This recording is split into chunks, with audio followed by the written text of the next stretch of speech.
Hi, this is Dr. Conway checking in with my fall 2015 students. I wanted to touch base, make sure that we're all getting started on our coursework fairly quickly, and discuss with you a little bit about two issues that I emphasize a lot in my courses. One is the issue of the discussion boards, and the other is writing skills. Now, the discussion boards for me are a really important issue because it's a way that we kind of learn from each other as we go forward. And so I wanted you to put quite a bit of emphasis into the discussion boards, but not in terms of either lengthy, kind of long winded interventions or the other end of the scale, these kind of Twitterverse little snippets, but rather what I want is some very succinctly written sentences that hit at key points and then move on quickly.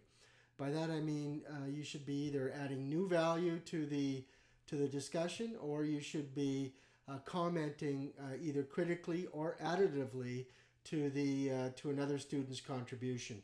And that way, what we do is we build up a knowledge base during the week that everybody can then benefit from and learn from.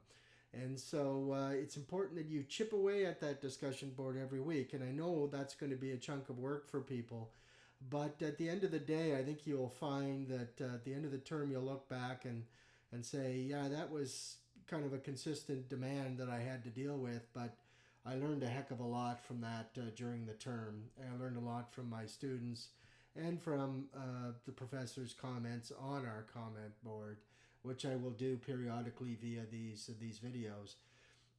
The second major theme of my courses tends to be writing skills, and I really place a lot of emphasis in writing assignments in my courses because I've found in the past that students that graduate from technical programs, one of their major weaknesses is being able to write for the business environment when they start their careers.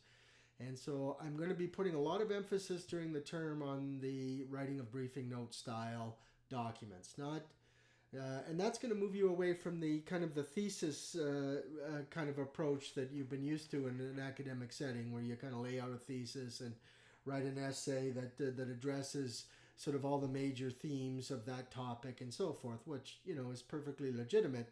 But at the end of the day, that's not going to get you very far in a work environment. So what we want to emphasize is very succinct writing style, to the point, touching on the most important issues of a topic, as if you were informing somebody that you're briefing, like your boss or somebody who is an expert in their general area of expertise, but may not be an expert in the subject matter that you're briefing them on. So you have to learn how to write in that fashion, because that's 90% of business writing. So when we deal with that through the term, you might find at times that'll be frustrating.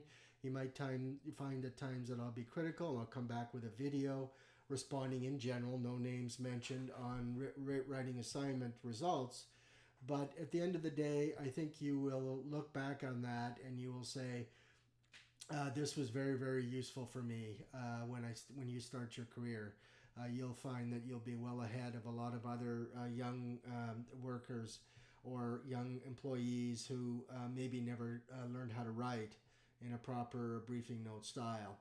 So those two themes, chip away at your discussion board and be aware that I want you to learn how to write up good briefing note style. A good place to start is just Google briefing notes and take a look at the style that I'm talking about, but I'll certainly be back to you with guidance on that as we go forward. Okay, so good luck. I'm with you throughout the way. We'll be in regular touch, and until next time, take care. Bye.